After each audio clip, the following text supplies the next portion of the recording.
Hi guys, CCOB1 Kenobi here. Today, I did something a little different.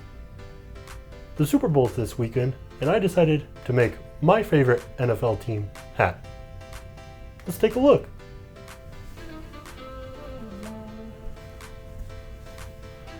Yeah, I know. Denver Broncos. They didn't do so well this year, but it's still my favorite team. So, if you're a subscriber of my channel, give this video a thumbs up and vote in the comments what team you think's gonna win the Super Bowl. I'm gonna pick one random person and make their favorite NFL team hat and send it to them for free. So, please, if you have an NFL fan, share this video. I think somebody would love one of these hats for themselves. Let's get into it. First, we're going to start out with some white hats. I bought these bulk on Amazon. I got some white and black hats. The black ones I'm going to bleach and do something pretty cool with. So like I said, make sure you're subscribed. First, you're going to want to tape off any area you don't want the paint to stick to. We're going to do inside the bill and then the snapback. You don't really have to worry about inside the hat. I'm going to put some paper towels in there, so that will protect inside. Be sure to be thorough and get anywhere that you don't want that paint to stick to.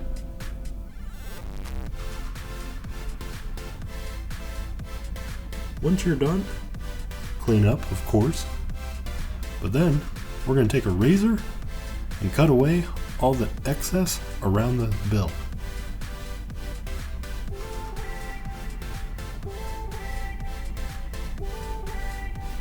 This will give us any clean lines and make sure the tape doesn't peel away when we dip it in the water. Voila, all done. Now, get your bucket of water. Make sure it's fairly warm, but it doesn't need to be hot or cold. Then, I got some modeling paint, and we're going to drip it all over the water.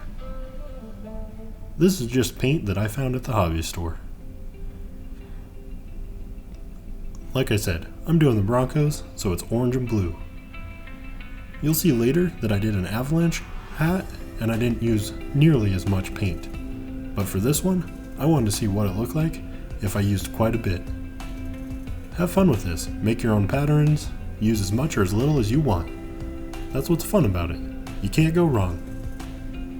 Once we're done, we're going to take the hat and dip it all the way in the water. Make sure you get it below the paint. Then just shake it off. This will prevent that extra stuff from sticking to the hat. And voila! This hat turned out great. There's multiple things with this hat. You have like a waterfall technique near the bill, and then it kind of looks like a Pollock painting on the back.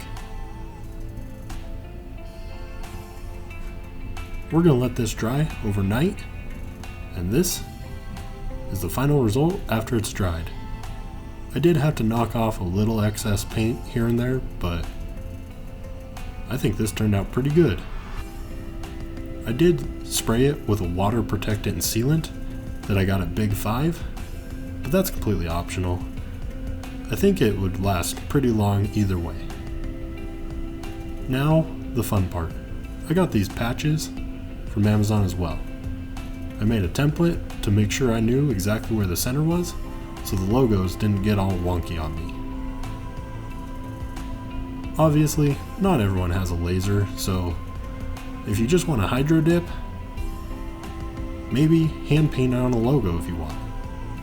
But if you can get a laser, I highly recommend Xtool. It's the one I bought. I have the 20 watt laser. Unfortunately, they came out with a 40 watt as soon as I bought it, but hopefully I'll be able to get my hands on one of those and show you some cool stuff it can do as well. After marking the center, you're going to want to secure the patches so they don't move around when the laser is on. I just use some duct tape. the magnets are a little too thick and the laser head will hit them. Make sure that those are firmly pressed on the grid, and you want to make sure that they are level or square with the laser. If not, your logo is going to be a little wonky. I'm going to do two logos. We're going to do the Bronco head that they currently are on the uniforms, and then the old Denver D. We'll see which one looks better on the hat once we're done. After you get your patches secure, you're going to want to put the laser head right in the center of the logo and run your software.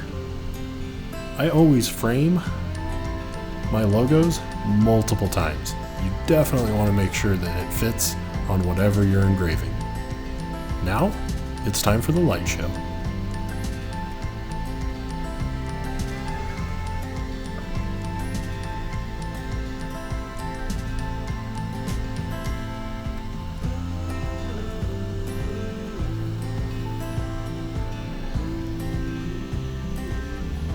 Again, like I said, I know a lot of people have lasers laying around their homes, but you could either buy a patch or hand paint one or go completely without one. I think the hats look awesome with or without the logo.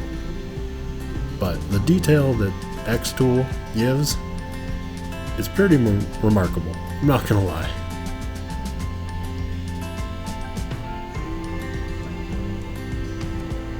Just finishing up the outline.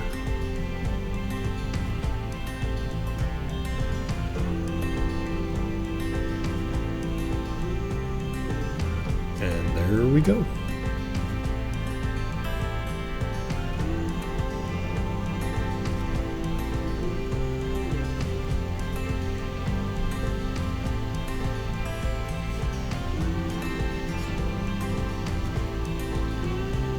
Like I said, I made two different types of logos, just in case the round one looked better than the other.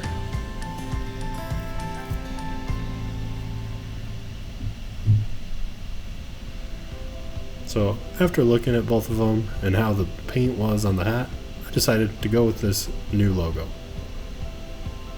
We're going to put it on the side of the hat though. You can see the Gorilla Glue that I tried to use.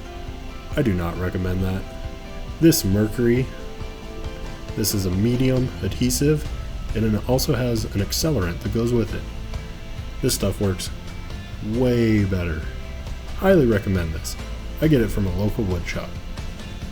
Make sure you don't glue that on though. Spread it around the back of the patch, and then you do have a little bit of time before this dries. So make sure you center it and get it where you want. I sprayed the accelerant off camera just because I didn't want to get it on any of my lenses, but I sprayed it on the inside of the baseball cap and it immediately made the patch stick to the fabric.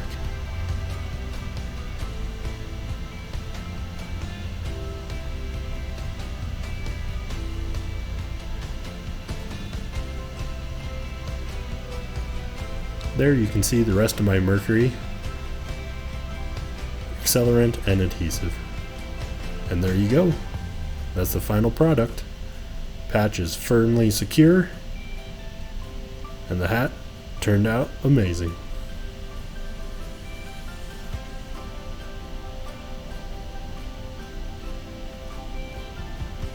Let me know what you think. Here you can see the avalanche one I created. Well, what'd you think? Hopefully you guys like it. Like I said, subscribe, like, and comment below. One of you will win a great hat. Hopefully you like my videos and will enjoy some of my content in the future. Thanks again. See you soon.